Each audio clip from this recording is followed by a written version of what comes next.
Nouvel épisode du podcast, je sais pas encore de quoi ça va parler, mais si tu l'écoutes, c'est que les informations sont pertinentes. Ici Ahmadou l'aspirant de Mohamed Impact, accompagné de Jade. Alors dis-moi Jade, aujourd'hui, de quoi on va parler? Assalamu alaikum wa rahmatullah wa barakatuh. Alors, on est censé parler de la gestion des émotions, épisode 2. On avait déjà fait un épisode 1, donc si tu l'as pas encore écouté, vas-y. Et là, on va dire la suite, parce qu'on avait plein de choses à dire en fait la dernière fois. Donc voilà. Les émotions, les émotions, les émotions.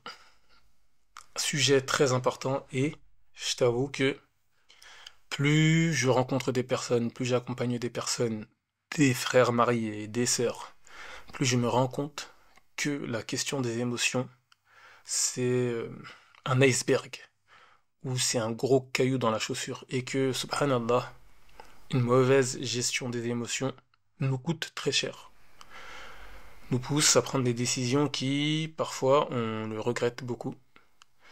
Et donc, je dirais que c'est une preuve, c'est une marque de grande intelligence que de prendre ce sujet à bras le corps et de faire un travail sur soi pour essayer de mieux gérer les émotions.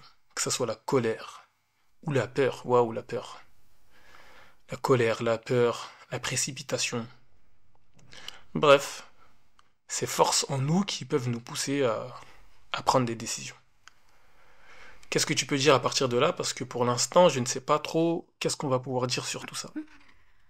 Ouais, alors pour rappel, c'est vrai que c'est un podcast sans montage, sans préparation. On prend le micro et on discute. Bismillah. Euh, donc la dernière fois, on s'était arrêté. J'avais dit que donc on avait plus parlé de comment travailler l'intérieur. Donc on avait parlé du NAFS, etc., de comment gérer ça. Et après, j'avais un peu évoqué que pour pouvoir travailler son intérieur, il fallait aussi travailler son extérieur parce que tout est lié. Et en fonction de l'environnement dans lequel on évolue, de ses fréquentations, de ce qu'on regarde, ce qu'on lit, même ce qu'on mange, enfin de plein de choses, ça va influer sur nos pensées, nos manières de réagir, et sur nos émotions, forcément. Donc, si je parle de moi, encore une fois, je le vois bien, si je reste beaucoup avec plus des non-musulmans, par exemple pendant mes études, ou même ma famille, ils vont parler de sujets très liés à la dunya, le travail, la retraite, l'argent, les problèmes de la vie de tous les jours, comment faire ci, comment s'en sortir, comment trouver du travail, comment... ouais, des problèmes qui vont ensuite moi-même, même on en a déjà parlé ensemble, quand je reste parfois longtemps avec ma famille et qu'après je viens te voir, tu vois bien que j'ai des peurs que j'avais pas en tête parce qu'ils vont me mettre dans ma tête des was-was et j'ai besoin à ce moment-là de reparler avec toi, que tu me rappelles en fait que en islam il y a d'autres moyens, que nous on croit pas forcément ça et leurs peurs à eux elles sont pas forcément fondées. Mais sauf que si je reste trop avec eux, ces peurs-là elles entrent en moi et même si je sais en fait qu'il faut pas penser à ça, mais comme je suis restée longtemps et que je suis un peu en minorité avec eux, et ça va faire un effet où je vais avoir peur, je vais me dire ah ouais, faudrait peut-être que je pense à ça, en fait, j'y pense pas, j'ai ma vie comme ça, et ça va me mettre des angoisses que de base j'aurais pas eu, parce que je suis restée longtemps avec des gens qui parlent de ça. Intéressant là, ce que tu mentionnes comme premier fait. En tout cas, moi, si je résume ce que tu dis et si je reformule, tu nous fais comprendre que finalement notre entourage va avoir un impact sur nos émotions. Les gens avec qui on reste au quotidien, avec qui on parle, ils vont nous transmettre leur état en un sens. Ça veut dire que s'ils ont peur de certaines choses et qu'ils en parlent sans cesse, ils vont te les transmettre. Pareillement, s'ils aiment un certain nombre de choses et qu'ils ont certains fantasmes, ils vont te les transmettre. Si toi tu les écoutes, tu restes trop avec eux, t'as pas finalement tes remparts, tu vas être touché. Donc ça veut dire qu'en fait, même la gestion des émotions, c'est intéressant. C'est pas uniquement un travail intérieur lorsque l'émotion arrive, mais il y a une préparation en amont. Si tu restes avec des gens qui te parlent sans cesse de la peur de manquer, comment tu vas faire si tu n'as pas un métier, comment tu vas faire si tu n'as pas un diplôme, comment tu vas pouvoir gérer ta retraite si jamais il y a des problèmes dans le pays, et les catastrophes naturelles, et l'écologie, si tu restes avec des gens qui sans cesse te mentionnent ces problèmes-là, il est fort probable, pour bon nombre d'entre nous, qu'au bout d'un moment tu vas être affecté. Ça paraît basique, mais qui parmi nous a prend réellement le temps d'analyser cela, d'analyser qui je côtoie. Les personnes que je côtoie, de quoi me parlent-elles? J'avoue que ça c'est une bonne question. Ça veut dire que si je te donnais un élément très pratique, à mettre en pratique vraiment un exercice, tu te poses, tu prends une feuille, un stylo et tu regardes. Cette dernière semaine, qui sont les personnes que j'ai le plus côtoyées? Telle personne, quel est le sujet de prédilection de cette personne? De quoi parle-t-elle? Quelles sont ses peurs? Quels sont ses fantasmes? Quelles sont ses aspirations? De quoi me parle-t-elle? Qu'est-ce qu'elle veut? Qu'est-ce qu'elle aime? Qu'est-ce qu'elle me fait aimer? Et là, tu vas voir. Tu vas voir ses peurs. Tu vas voir qu'elle parle toujours de dunya, toujours de ce bas monde. Donc, finalement, elle te transmet un attachement de ce bas monde. Et forcément, l'attachement de ce bas monde va apporter ensuite des peurs liées à ce bas monde. Quand tu veux beaucoup de ce bas monde, eh ben, t'as peur d'en manquer. Ah ouais, tu commences à comprendre. Tu fais ça avec la personne 1, personne 2, personne 3. Regarde. Et juste en faisant ça, déjà, peut-être que ça va te donner des idées de comment gérer tes relations, peut-être. Et peut-être que tu vas voir qu'il y a d'autres personnes dans ton entourage que tu ne vois peut-être pas assez souvent, mais qui, elles, ces personnes-là, te poussent plutôt à aimer Allah Ta'ala, par exemple. À avoir des considérations où on fait plus confiance en Allah Ta'ala. Pas des gens qui sans cesse te disent attention, tu vas manquer une part, mais plutôt des gens qui te disent t'inquiète, si tu fais les choses pour Allah, Allah t'inquiète, il sera avec toi. Comme le hadith nous dit, préserve Allah dans l'aisance et il te préservera dans la difficulté. Donc tu vois, et pareillement, cette idée de ton entourage, attention, affecte ton état, ça revient à une parole du prophète Mohammed alayhi salatu wassalam, qui nous dit Al-mar'u ala dini khalilih. L'individu va suivre la religion de son ami intime. Falyanzur ahadukum man yukhalil. Que chacun d'entre vous regarde bien donc qui il prend pour ami intime. Donc tu vois, cette parole elle est pertinente et on pourrait en parler pendant des heures. En réalité, les gens que tu côtoies, tu vas adopter leur manière de voir le monde, leur manière de faire. Des personnes qui n'éprouvent aucune gêne à dire des insultes lorsqu'elles sont énervées. Des personnes qui n'expriment aucune gêne à, je sais pas moi, crier, faire des gestes, ne pas se gérer lorsqu'ils sont en colère. Des personnes qui interprètent directement en négatif lorsqu'il y a un fait qui est un peu ambigu. Bah, tout ça, en fait, en restant avec des gens comme ça trop longtemps, tu vas le normaliser, ça va t'affecter. Et finalement, ça va affecter aussi ta gestion toi-même de tes émotions. Peut-être que tu vas plus crier quand il va se passer quelque chose. Peut-être que lorsque quelqu'un va faire un fait qui est discutable, tout de suite, tu vas la juger avec une interprétation rabaissante pour elle, une interprétation dans laquelle tu ne lui donnes pas une bonne intention. Finalement, ça va jouer donc sur tes émotions. Donc c'est intéressant de comprendre que ce n'est pas uniquement un travail de toi tout seul, comment tu gères tes pensées, etc., comme j'avais dit dans le premier épisode, mais c'est aussi avec qui tu es. Donc moi je m'arrête sur ce propos-là, et tu sais, en entrepreneuriat, on aime bien dire, lorsqu'on se forme à l'entrepreneuriat ou à la conduite de projet qu'on veut mener sur la longue, on aime bien dire, tu es la somme des 5 personnes que tu côtoies le plus. Donc, regarde bien. Quelles sont les 5 personnes que tu côtoies le plus et pose-toi la question, comment elles sont ces personnes-là? Quelle est leur priorité?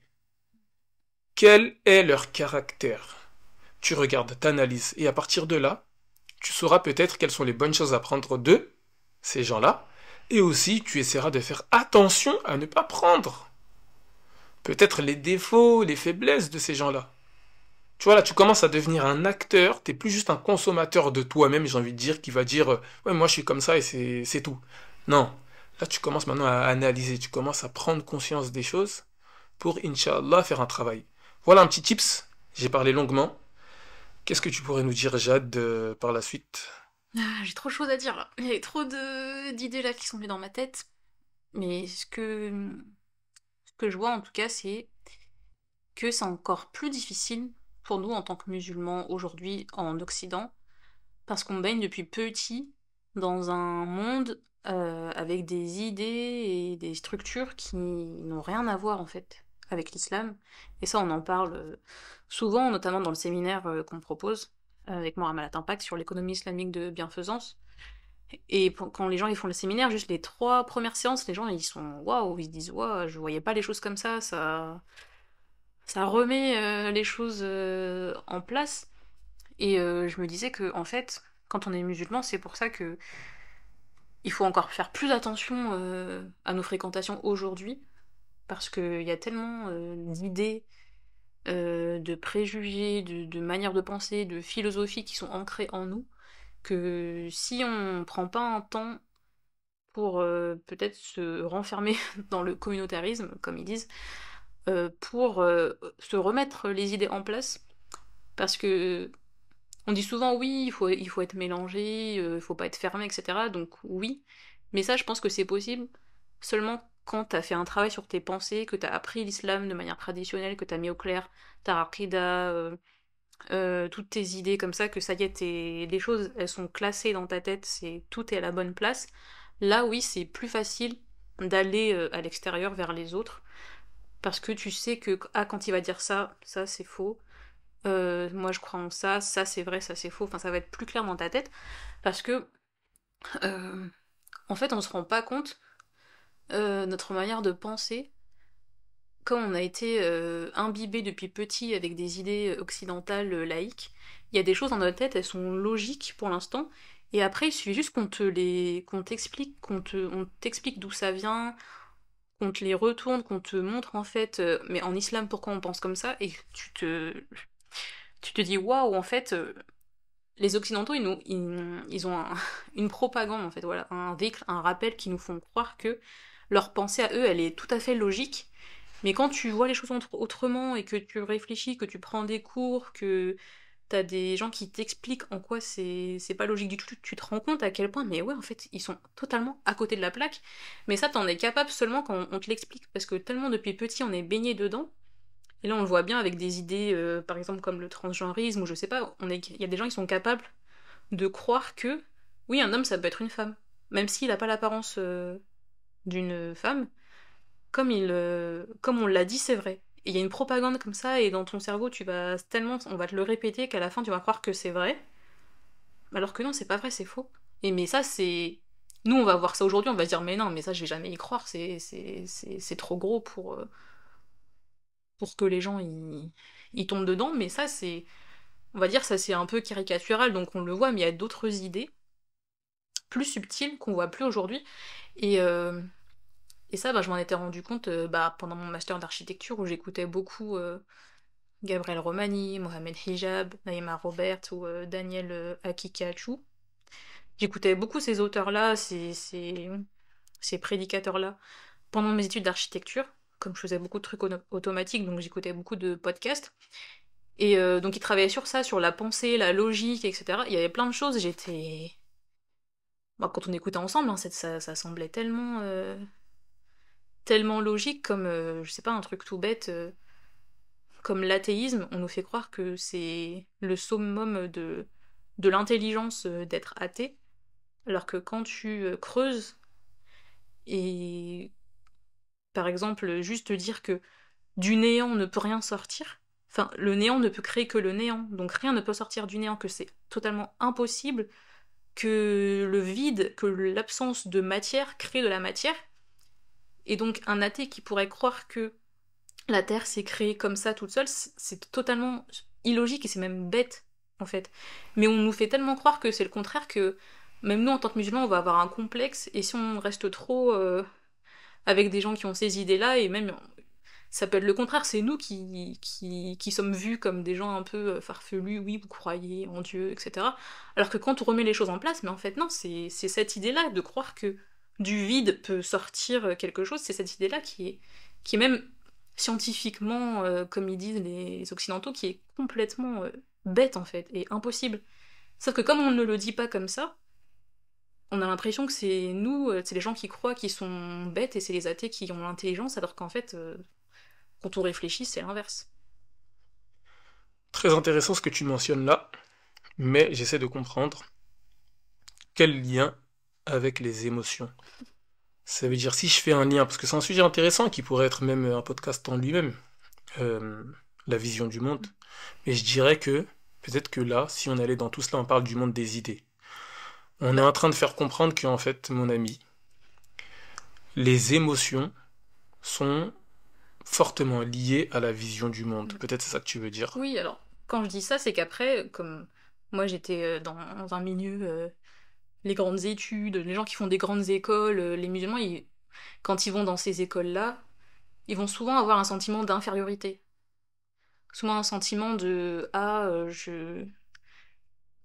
Ouais, t'as un espèce de complexe qui se crée en toi. C'est soit tu vois des musulmans bah, qui rentrent totalement dans le délire et occidental et qui lâchent leur religion, soit tu vois qu'il y a des gens qui essayent un peu de résister, mais on sent que il y a un truc en toi, comment dire ça?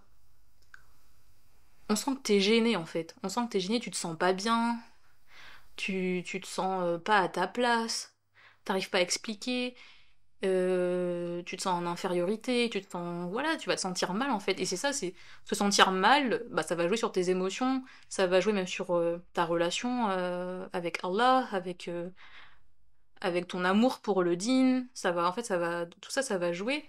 Parce que comme t'es dans une société qui va à l'encontre de notre religion, bah tout le temps, tu vas avoir des idées comme ça. Par exemple, moi en tant que maman d'un jeune, d'un petit bébé, quand je parle avec d'autres mamans, on va tous avoir ce sentiment de oui, on a envie de s'occuper de notre enfant, on a envie de rester à la maison pour s'occuper de lui, mais comme toute la société nous pousse à croire que faire ça, c'est mal, que c'est être une feignante, c'est ne pas être utile à la société, que la norme c'est d'aller travailler dehors, c'est ça qui est bien.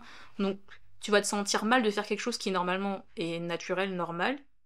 Donc tu vas te forcer à aller dans des choses qui vont à l'encontre de tes envies. Et tu vas te sentir mal dans tous les cas, mais comme il y a une pression sociale, alors qu'en islam, la maternité c'est valorisé, l'enfantement c'est valorisé, mais comme tout l'environnement ne valorise pas ça, n'encourage pas, ne n'a pas une idée positive de ça, donc même nous-mêmes après on va intégrer ces idées-là et on va se sentir mal, donc ça va jouer sur notre humeur, sur notre rôle en fait, sur nos adorations, sur tout en fait, voilà, c'est ça que je veux dire. Très intéressant. Là, je comprends mieux. Et avec le dernier exemple que tu as montré, on comprend mieux cette idée-là que tu vois. Finalement, lorsque tu es exposé à certaines idées, à certaines visions du monde qui ne sont pas islamiques, et bah ensuite toi tu peux te retrouver dans des situations où finalement, bah là comme tu l'as dit, une maman qui décide de rester à la maison pour s'occuper de son bébé, machallah, c'est quelque chose d'hyper valorisé d'un point de vue de l'islam, parce qu'en plus tu l'allaites, etc. C'est magnifique et c'est hyper utile. Mais si toi tu as intériorisé la vision du monde occidental qui veut te faire croire que c'est inutile, tu sers à rien, etc., et ben là, tu peux développer en toi un sentiment de ah ouais, bah je suis inutile, je sers à rien. Et si en plus de ça, tu côtoies des gens qui, eux, vont, bah des femmes par exemple, qui vont travailler alors qu'elles sont après 3 mois de, le bébé il est après 3 mois de naissance, tu vas commencer peut-être à développer du ressentiment. Surtout si en plus de cela, économiquement, tu n'es pas trop aidé par la société, tu vois qu'il y a commencé à avoir moins de sous, il y a des petites difficultés à la maison, tu vois, et là tu commences, finalement ça peut susciter pour toi de la peur, ça peut susciter pour toi du rabaissement et donc ensuite de la colère, et finalement ça va toucher tes émotions. Comment en fait des idées extérieures, si tu les absorbes, soit c'est parce que tu restes avec des gens qui ont ces idées-là, qui sont pas alignés avec notre islam par exemple, ou sinon c'est parce que c'est des idées qui sont généralisées dans la société, et toi tu les as intériorisées. Et donc là il va y avoir parfois des espèces de décalage entre ce que l'islam te demande, ce que tu essayes de faire, et finalement la société en général, ce qu'elle nous préconise. Et si tu ne sais pas avoir de recul, si tu n'as pas fait un travail sur ta croyance en islam, sur ta aqidah, sur la vision, même en un sens du fiqh aussi, parce que ça nous donne des éléments sur la vision, sur qu'est-ce que la normalité selon l'œil du musulman, et bah tu pourrais être attaqué finalement, tu pourrais être affaibli et subir les coups des pensées autres, des pensées non islamiques. Et pour faire face à cela, un des tips que tu peux avoir, bah déjà c'est de t'entourer de musulmans qui ont pris le temps, qui ont le souci de s'aligner avec la pensée de l'islam, au moins déjà d'un point de vue de la pensée, et encore mieux s'ils essayent de le pratiquer. Et si tu ne peux pas avoir ça parce que tu es dans un endroit où il n'y a pas de musulmans, essaye de, de t'éduquer sur l'islam. Il y a des contenus parfois en ligne, il y a des enseignants, tu as mentionné Mohamed Hijab, il y a des enseignants qui nous expliquent la vision de l'islam, il y a des cours de aqidah que tu peux prendre pour mieux comprendre la vision islamique et commencer à te donner des remparts par rapport à tout cela.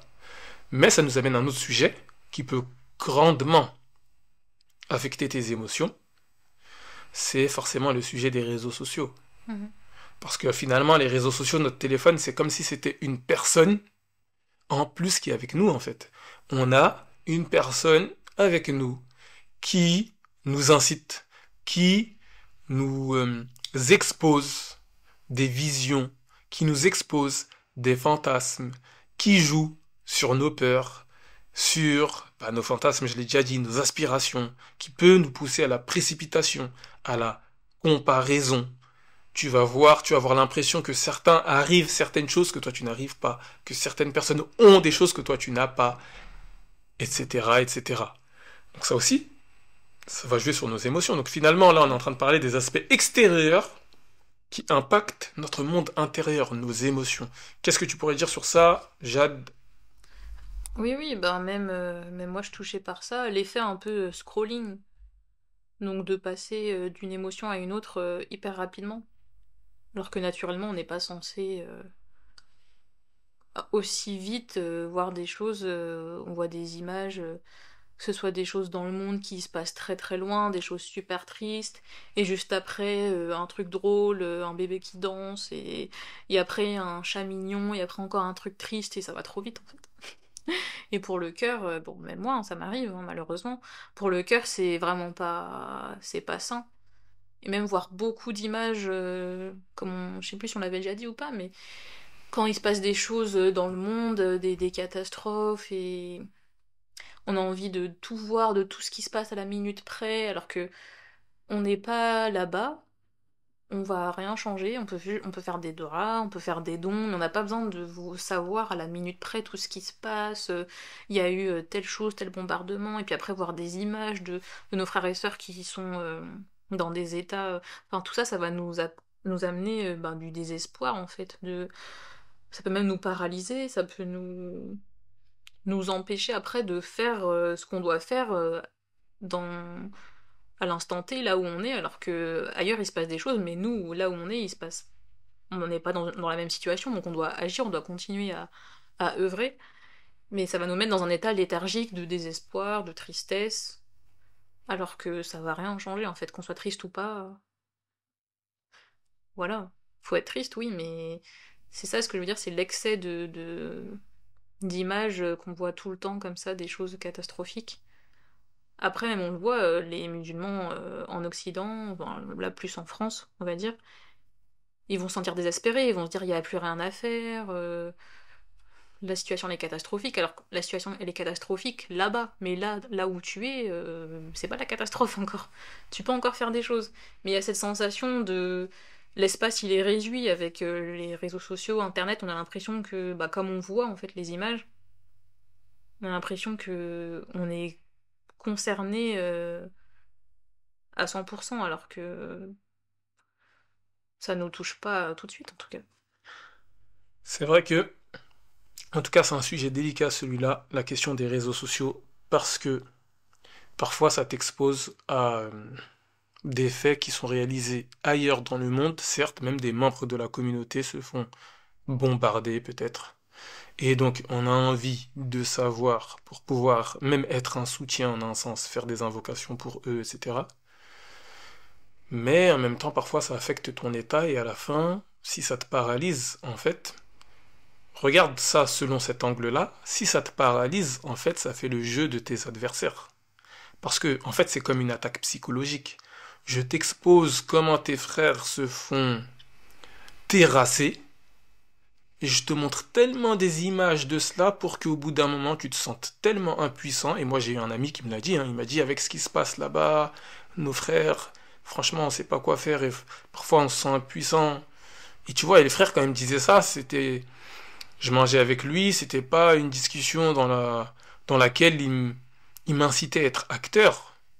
C'était pas ensuite pour qu'on trouve des solutions et qu'ils me disent, bah allez, bismillah, viens, on s'organise ici, on essaye de se fortifier, les frères, pour essayer de répondre aux besoins, aux problématiques qu'on a ensemble. Non, c'était pas ça qu'il avait dans l'esprit. C'était plutôt, ouais, bah voilà, qu'est-ce qu'on peut vraiment faire, franchement. Tu vois, c'était plus comme quelqu'un qui baisse la tête. Donc pour moi, désolé de le dire, mais ça fait bien le jeu des adversaires. C'est une sorte d'attaque psychologique, une sorte de was-was.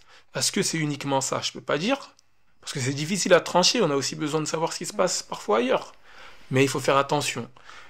Et, comme je te l'ai dit tout à l'heure, l'exercice que je t'ai dit de faire, regarde les personnes que tu côtoies et analyse leur discours. Est-ce qu'elles t'incitent plus à avoir peur, à te mettre en colère? De quoi te parlent ces gens-là? Tu peux faire la même chose en fait avec tes réseaux. Quand tu vas sur les réseaux, à quoi ça t'incite? Est-ce que ça te développe encore plus de manque, plus d'amour de dunya, plus d'avidité? Ou c'est plus du partage de choses qui te donnent envie de saisir les opportunités, qui te donnent envie de faire du bien, de faire un travail sur toi? À toi de voir.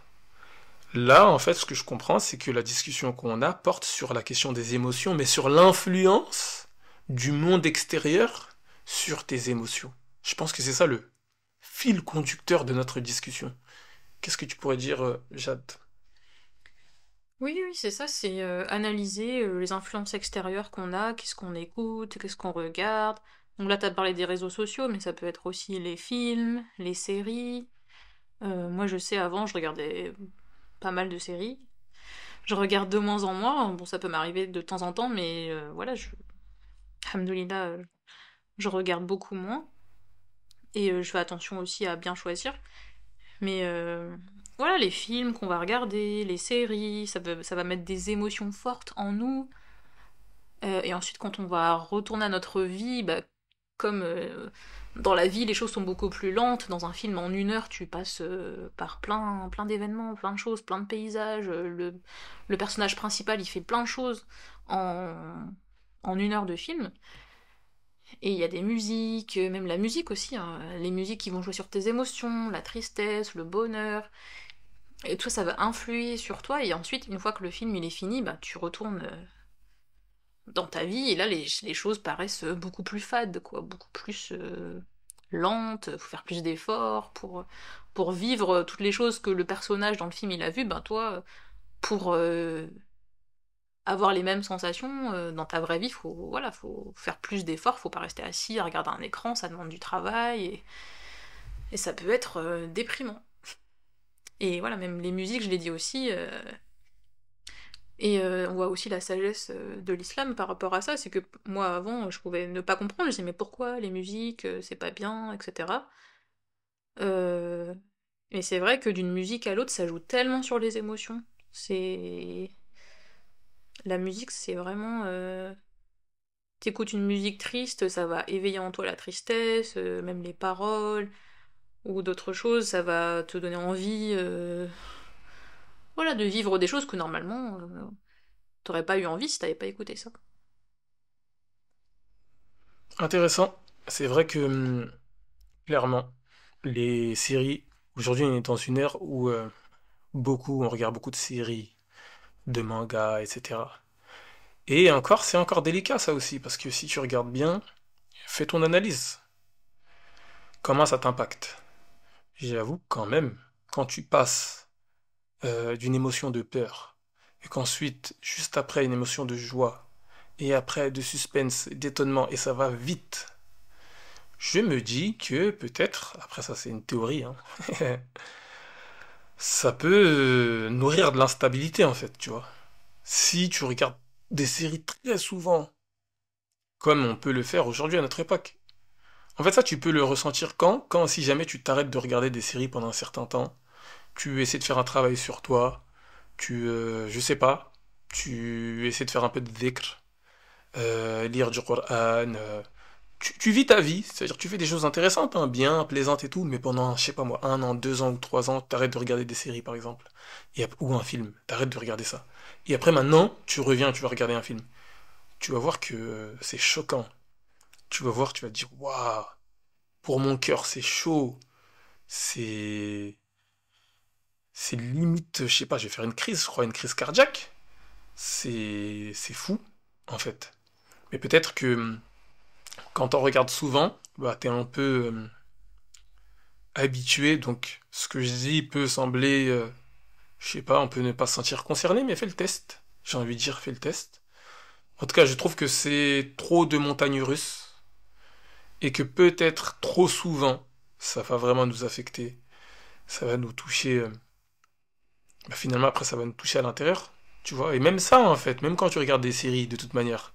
Tu vois, on avait dit que tu es influencé par les personnes que tu côtoies.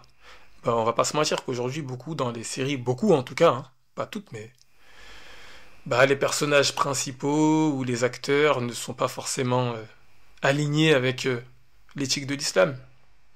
Ça aussi, ça peut jouer. Bref, l'idée, c'est de dire que c'est bien parfois d'analyser, de faire un travail sur soi, de reclarifier ta vision, même à ce niveau-là, pour, Inch'Allah, ensuite faire un travail sur toi-même. Un travail où tu vas déblayer le terrain. Tu vas te questionner. Ok, tu analyses ton entourage, mais ensuite tu reviens vers toi-même. Quelles sont les choses qui te font peur? Quelles sont les choses qui te mettent en colère? Qu'est-ce qui te met en colère dans tel fait? Ou dans telle chose? Ou dans telle situation? À toi de voir. Et ça, c'est un bon premier pas. Parce que je le redis très souvent, les émotions sont ensuite le fruit de tes pensées.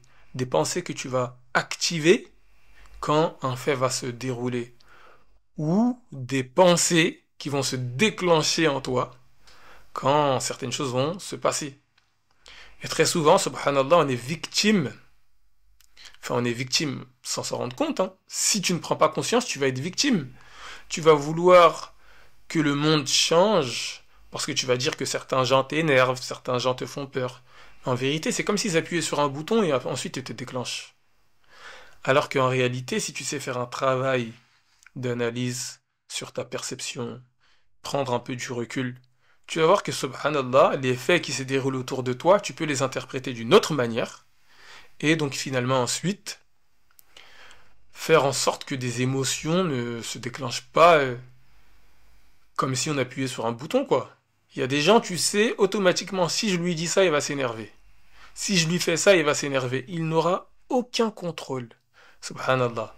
En fait, cette personne, elle est à ma merci.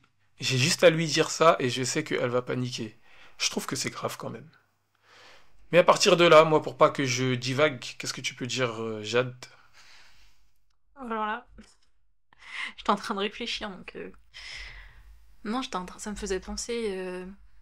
Est-ce que c'est un hadith où le... Allah il nous dit qu'il est selon l'opinion que le serviteur se fait de lui. C'est un hadith, hein. Ok, je suis pas trompée. Hadith Qudsi dans lequel Allah Ta'ala nous dit je suis selon l'opinion que mon serviteur se fait de moi.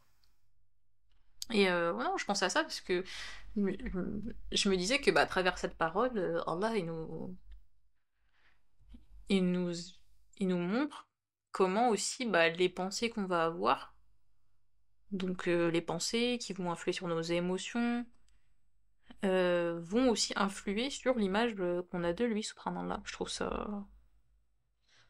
trouvais ça intéressant. Et donc ça revient avec bah, en fonction de notre environnement, les personnes avec qui on reste,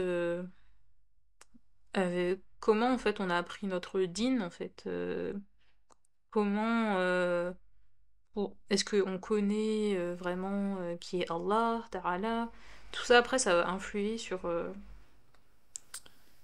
nos pensées et sur l'opinion qu'on a de lui, et après ça peut avoir des conséquences sur notre état en fait. Voilà, je pensais à ça. Je sais pas si tu veux rebondir.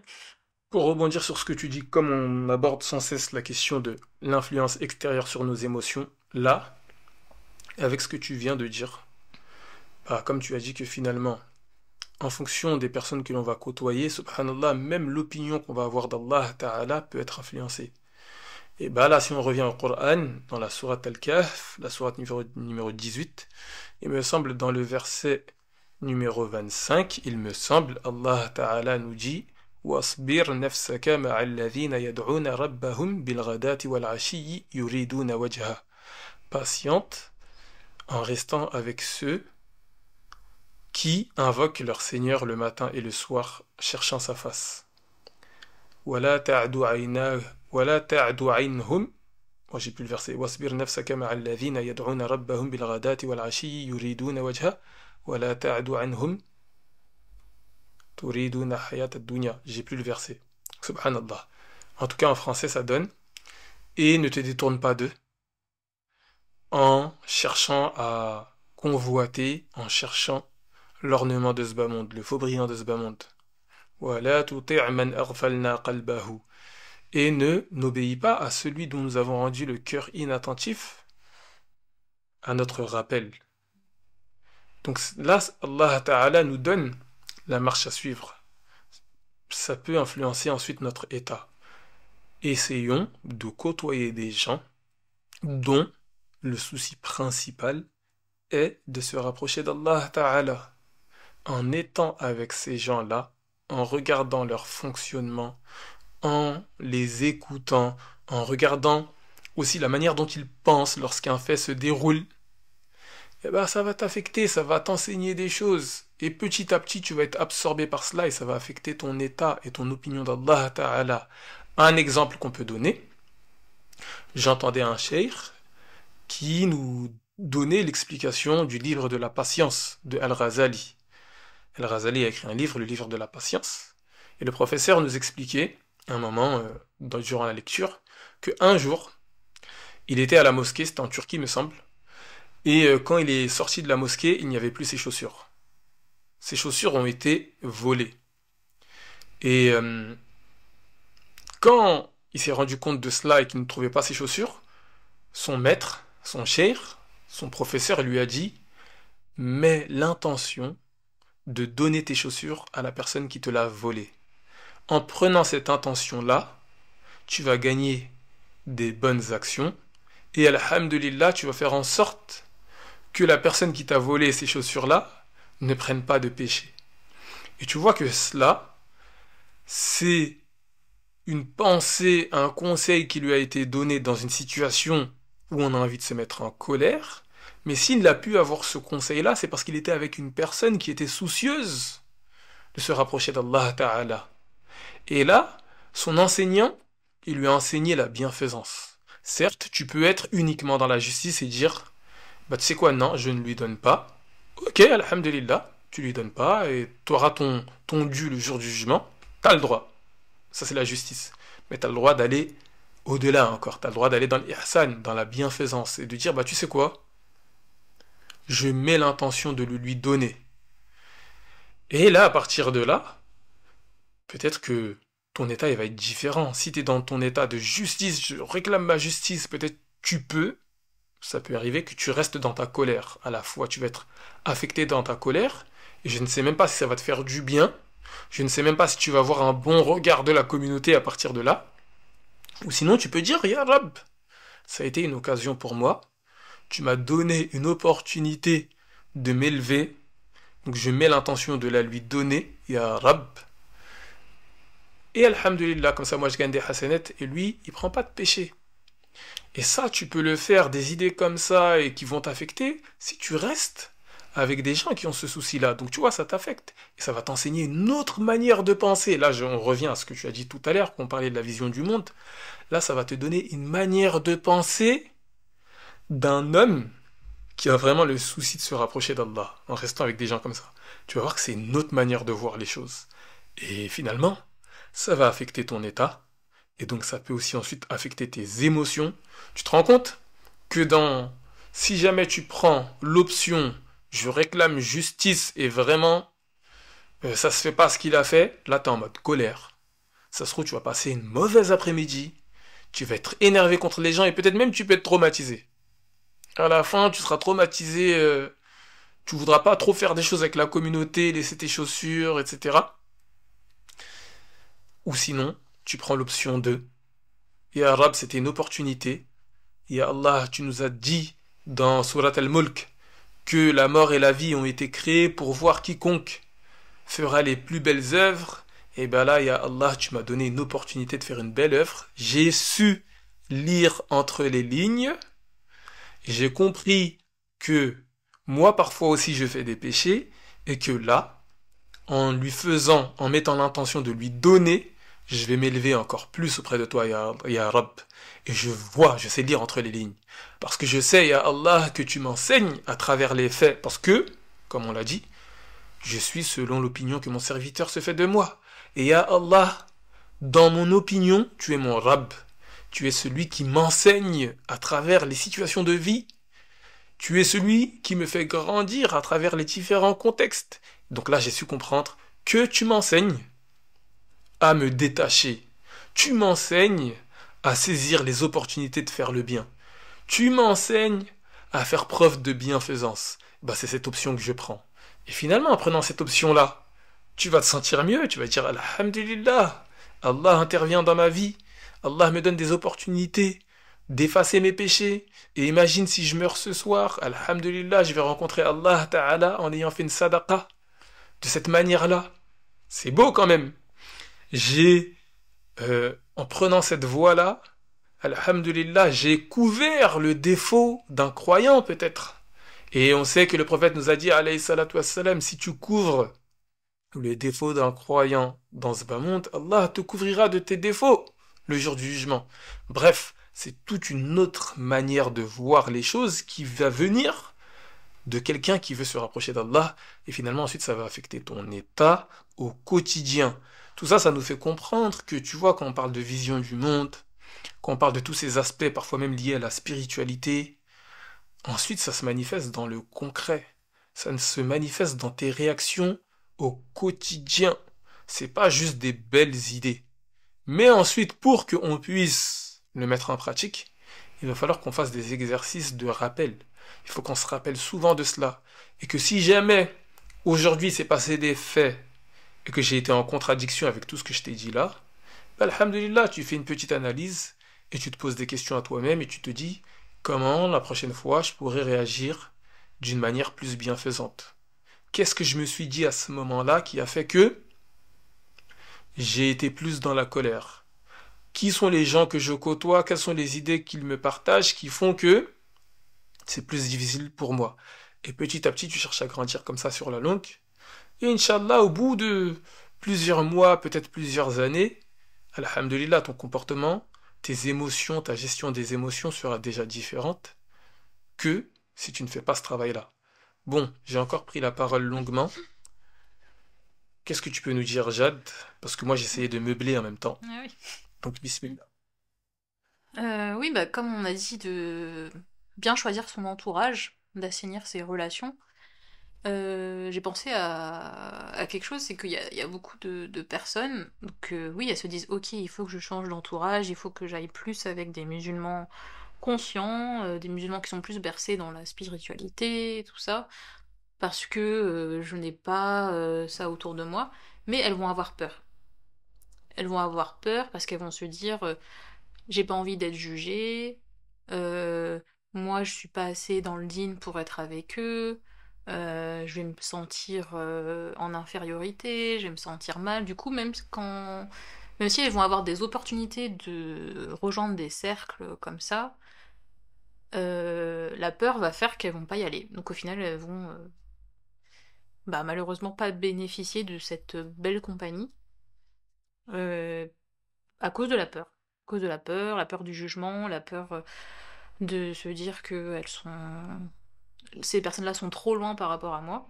Et moi, voilà, j'ai déjà rencontré des sœurs comme ça qui ont dit, voilà, j'ose pas venir parce que j'ai l'impression que moi, je connais pas assez de choses, je suis pas assez dans le lean, voilà. Donc, par rapport à ça, bah déjà, placez votre confiance en Allah, parce que c'est lui, en fait, au final, qui vous offre ces opportunités-là. Et je vais bah, rappeler, moi, ma vie. Voilà, ça fait 10 ans que je suis musulmane, alhamdoulilah. Et bah, comme tout le monde, il a bien fallu commencer quelque part. Donc, premièrement, oui, Allah, il a mis sur ma route des gens très bienveillants, qui ne m'ont pas fait sentir que j'étais pas la bienvenue, que j'étais pas à ma place, même si, voilà, j'avais pas forcément l'apparence adéquate. Mais elles m'ont accueillie comme j'étais et elles m'ont ouvert leur cercle, ouvert leurs assises, ouvert bah, leur mosquée et j'ai pu, alhamdoulilah, bénéficier de cette belle compagnie qui m'a, moi, ensuite permis, bah, qui m'a encouragée à continuer, à même faire des efforts et sans me sentir rabaissée, jugée, etc. Donc, alhamdoulilah. Donc, déjà, ben, pour les personnes tout cas qui reçoivent des gens qui font des cercles, des assises et tout, bah oui, avoir ce souci d'être bienveillant et de comprendre que bah, y a des gens qui ont peur, donc essayer de pas être brutal, de pas être dans le jugement, de faire attention. Et aussi bah, à vous qui avez peur de. Mais je connais des sœurs même qui ont peur d'aller à la mosquée, ont peur d'être avec d'autres musulmans, parce qu'elles ont peur d'être jugées. Euh, Qu'est-ce qu'on pourrait dire comme conseil? Euh, Oui, déjà, c'est vrai que c'est toujours un peu difficile de sortir de sa zone de confort au début, quoi qu'il arrive, que ce soit là, c'est avec des musulmans, mais même si on est avec un groupe, je sais pas, de scientifiques qui parlent des atomes, des trucs super techniques, on va se sentir perdu, on va se sentir pas à sa place. Mais là, si c'est comme faire une adoration, je fais un effort pour me rapprocher d'Allah, donc je vais faire cet effort sur moi pour rejoindre ces cercles, sortir de ma zone de confort, s'il faut faire des doigts pour que ça se passe bien, pour ne pas avoir peur, éviter les was-was, et au début, voilà, on sort de sa zone de confort, mais après, une fois qu'on est avec des personnes, qu'on va goûter en fait à cette belle compagnie, à ce sentiment de, voilà, qu'on a fait du zikr ensemble, qu'on s'est rappelé Allah et qu'on rentre chez soi après Allah, il appelle ça les assises, les gens qui se retrouvent pour l'adorer, c'est des jardins du paradis. Eh ben, Inch'Allah, il peut en ressortir que du bien en fait pour l'âme, parce que notre âme, elle recherche en fait ces espaces-là, ces espaces qui évoquent le nom d'Allah. Donc pour vous dire que moi aussi je suis passée par là, au début c'est difficile, on se sent perdu, moi je me rappelle mes premières assises, mes premières rencontres, il y avait plein de mots arabes que je ne comprenais pas du tout, pour vous dire, même dire assalamu alaikum, moi j'osais pas le dire, toutes les formules, alhamdulillah, subhanallah, quand je voyais tout le monde, on va lire le Coran, tout le monde sort son juz et tout le monde commence à lire, il y a écrit que en arabe, et là je me sentais, waouh, moi je sais pas lire l'arabe, Bah c'est pas grave, en fait, je lisais pas, je faisais du zikr au fond de moi, et voilà, j'étais quand même là, même si, je me disais, même si je n'arrive pas à faire tout, je vais quand même bénéficier, en fait, de la baraka en fait du groupe. Je vais bénéficier voilà, de l'espace, des bonnes. Peut-être de la présence des anges. Enfin, il y a tellement de choses, même dans l'invisible pardon, qui se passe, donc il faut pas se freiner. Ah, moi je ne sais pas ça, je sais pas lire le Coran, je ne sais pas. Je vais me sentir mal. En fait, il y a toujours quelque chose à gagner. Et au début, moi, je vous dis, je ne savais pas lire une lettre en arabe, je ne savais pas prononcer. Et ça fait 10 ans maintenant, et alhamdoulilah, même petit à petit, à force d'être avec cette bonne compagnie, Ouais, c'est comme faire du sport en fait. Quand on veut faire du sport, on va se mettre dans un groupe, quand on a du mal, on va se mettre dans un groupe, on va chercher un coach, on va chercher des salles de sport euh, pour femmes, pour se motiver, on va regarder du contenu de ça, ben c'est pareil en fait pour le din. Plus on va rester avec les gens qui pratiquent, qui vont nous donner envie, qui vont nous faire ce rappel, plus après ben ça va venir et au début ça va être difficile parce que ben toujours Shaitan il va nous freiner, mais une fois que ça va être ancré, on va avoir ce goût et même ça va devenir indispensable dans notre vie. Moi je me rappelle après tous les vendredis soirs il y avait des assises à la mosquée et c'était le moment, j'attendais que ça en fait. Toute ma semaine, j'attendais, je vais revoir mes sœurs, je vais retourner à la mosquée, on va parler. Et parfois, on faisait pas des trucs hyper techniques, mais juste le fait de sentir que je suis avec mes sœurs. Je sens en fait, on sent qu'il y a de la baraka dans cet endroit, on se sent bien, c'est pas que matériel, c'est spirituel, c'est dans l'invisible, c'est... Après, ça devient indispensable, voilà. Voilà, j'ai fini. Alhamdulillah pour bah, le récit de ton vécu. Mashallah, Allah nous aide à mieux gérer nos émotions parce que c'est essentiel pour nous-mêmes déjà. Ça peut nous aider grandement à construire, à se rapprocher finalement de nos ambitions. Déjà, on pourrait dire, bah, par exemple, pour aller au paradis, hein, si tu sais mieux gérer tes émotions, tu seras plus dans une maîtrise. Et donc, tu vas moins prendre des décisions qui finalement sont nuisibles à toi, le premier. Mais même dans cette dounia, ça peut t'aider à être beaucoup plus impactant. Moi, je m'intéresse beaucoup à la question des émotions, justement, en accompagnant les membres de la communauté à travailler justement leur état d'esprit, et ça passe beaucoup par la gestion des émotions, on travaille sur ça, hein. Les peurs, les colères, les fantasmes, etc. Et finalement, quand tu travailles sur tes émotions, tu n'es plus juste esclave, et alhamdulillah, tu peux revenir sur ton axe. Parce que parfois les émotions, on va dire, quand elles sont nuisibles pour toi, c'est elles peuvent te faire sortir de ton axe. C'est-à-dire que quand je dis ton axe, je veux dire par là, elles peuvent te faire sortir de ton intention. Tu as l'intention d'aller au point A, mais à cause d'une peur, tu t'es paralysé, donc tu n'avances plus. Donc tu vois, ça t'a fait sortir de ta dynamique. Ou sinon, comme tu as eu peur, tu as changé de direction. Et de manière, on va dire, irréfléchie. Parce que c'est pas le problème de changer de direction. Mais si c'est de manière irréfléchie, juste inconsciente, pour éviter quelque chose, une peur qui est en toi, en fait, ça t'empêche d'avancer vers tes ambitions. Pareil, parfois même la colère.